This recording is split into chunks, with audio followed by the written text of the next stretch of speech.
Hi guys, welcome back to our channel. நம்ம சேனலில் இந்த வீடியோவில் எதை பற்றி பார்க்க போகிறோம்னா, நம்ம நருட்டோ சீரிஸ்லேயே ஒரு பவர்ஃபுல்லான கிளானில் ஒன்று உச்சியா கிளான். அப்படிப்பட்ட உச்சியா கிளானில் இருக்க டாப் 5 பவர்ஃபுல்லான ஷினோபிஸ் தான் இந்த வீடியோவில் பார்க்க போகிறோம். அதில் 5ஆவது இடத்துல நம்ம சிசி உச்சிகா தான் இருக்குது. நம்ம சிசி உச்சிகாவுக்கு என்ன தான் பெருசாக ஸ்க்ரீன் பிளேங்கிறது கொடுக்காம இருந்தாலுமே கொடுத்த இடத்துலலாம் மரணமாசா காட்டியிருப்பாங்க. எந்த அளவுக்குனா சிசி வித டெலிபோர்ட்டர் கிட்ட மட்டும் மாட்டிடாதீங்க, அப்படி மாட்டினா வக்காலி உங்களுக்கு மரணம் நிச்சயம்டாங்கிற மாதிரி காட்டியிருப்பாங்க. ஏன்னா தலைவனோட கெஞ்சுட்ஸு அந்த மாதிரியான கெஞ்சுட்ஸு. அது மட்டும் இல்லாமல் நம்ம சிசி உச்சிகா யூஸ் பண்ணுற பாடி பிளிக்கர் ஜுட்ஸு ஒரு அல்டிமேட்டான ஜுட்ஸு. எந்த அளவுக்கு அல்டிமேட்டான ஜுட்ஸுனா, நம்ம சிசியோட சின்ன வயசுல நம்ம சிசி உச்சிகா இந்த ஒரு ஜுட்ஸு யூஸ் பண்ணி ஆன்மு பிளாக் ஆப்ஸ்ல இருக்கவங்க அடிச்சு ஓட விட்டுருப்பாரு. அடுத்து நம்ம லிஸ்ட்ல 4வது இடத்துல நம்ம காட் ஆஃப் கென்ஜுட்ஸுனா நம்ம இட்டாச்சி உச்சிகா தான் இருக்கு. நம்ம இட்டாச்சி எந்த அளவுக்கு பவர்ஃபுல்னா, நம்ம இட்டாச்சி முதல்ல தொடரணும்னா நம்ம இட்டாச்சியோட கென்ஜுட்ஸ்ல இருந்து முதல்ல ரிலீஸ் ஆகணும். அப்படி ரிலீஸ் ஆனாலுமே நம்ம இட்டாச்சி தொடர்றது வந்து ரொம்பவுமே கஷ்டம். ஒருவேளை நம்ம இட்டாச்சியோட கென்ஜுட்ஸ்ல மட்டும் மாட்டிக்கிட்டாங்கன்னு வச்சுக்கோங்களேன், அவங்களோட கதை வந்து முடிஞ்சதுன்னு தான் அர்த்தம். ஏன்னா நம்ம நருட்டோ கிளாசிக்ல நம்ம கக்காசியை கதற விடுவார்ல, அந்த மாதிரி கதற விட்டு தான் அனுப்புவாரு. சும்மாவா கொடுத்துருப்பாங்க காட் ஆஃப் கென்ஜுட்ஸுங்கிற பட்டத்தை.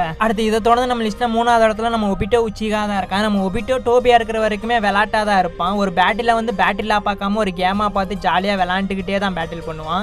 அதே தலைமை சீரியஸ் ஆயிட்டான்னு வச்சுக்குவே, அந்த இடத்துல நடக்கிறதே வேறையா தான் இருக்கும். ஏன்னா தலைவனோட ஷேரிங்கானோட பவர் அந்த மாதிரியான பவர். அங்கிட்டு இங்கிட்டுன்னு டெலிபோர்ட் ஆகி எல்லாத்தையுமே மொத்தமா சாவடிச்சு விட்டு போயிடுவான். 4th கிரேட் நிஞ்சா வரல டென்டேலோட ஜிஞ்சிருக்கியா மாதிரி மொத்த சினோபி வேல்டுமே பதற விட்டுருப்பான்னு சொல்றதை விட உயிர் பயத்தை காட்டியிருப்பான்னு சொல்லலாம். அடுத்து இவரை தொடர்ந்து நம்ம லிஸ்ட்ல 2வது இடத்துல நம்ம சாஸ்கே உச்சிகா தான் இருக்கான். நம்ம சாஸ்கேவை ஸ்டார்டிங்ல இருந்தே ரொம்பவுமே பவர்ஃபுல்லான கேரக்டரா தான் காட்டியிருப்பாங்க. அப்படி காட்டினதுக்கு ஏற்ற மாதிரி போக போக இன்னுமே பவர்ஃபுல்லா இருப்பான் நம்ம சாஸ்கே. எந்த அளவுக்கு பவர்ஃபுல்லா இருப்பான்னா, அவனோட சிடோரியை பலவிதமா யூஸ் பண்ணியிருப்பான். அது மட்டும் இல்லாம நம்ம சாஸ்கே யூஸ் பண்ற பவர்ஃபுல்லான ஜுட்ஸுல ஒன்று கீரின் ஜுட்ஸு. அந்த ஒரு ஜுட்ஸு எந்த மாதிரி உருவாகுதுன்னா, வானத்துல இருந்து வர மின்னலையேன்னு அவன் கண்ட்ரோல் பண்ணி அது ஒரு டிராகன் இல்யூஷன்ல வரும். அதை பார்க்கவே மரணபங்கமா இருக்கும். அப்புறம் 4th கிரேட் நிஞ்சாவில் ரெனிகன் அவேக்கன் பண்ணக்கப்புறம் நம்ம சாஸ்கேவோட பவரை பத்தி எனக்கு சொல்லவே வார்த்தை இல்லை. ஏன்னா நம்ம சாஸ்கே அந்த அளவுக்கு பவர்ஃபுல்லா இருப்பான். அடுத்து ஃபைனலா நம்ம லிஸ்ட்ல நம்பர் 1ல நம்ம கோஸ்ட் ஆஃப் தி உச்சிகா நம்ம மாதரா உச்சிகா தான் இருக்காரு. நம்ம மாதரா பத்தி சொல்லணும்னா 80,000 சினோபிஸையும் சோலோவை நின்று சோலோ லெவலிங் பண்ணியிருப்பாரு. 5 காகேஸையும் கதற விட்டு கக்கா போக வச்சிருப்பாரு. அப்புறம் மொத்த சினோபி அலைன்ஸையும் செதற விட்டுருப்பாரு. நான் சொல்ற வார்த்தை சிறுசா இருந்தாலுமே தலைமை பண்ண சம்பவம் பெருசு.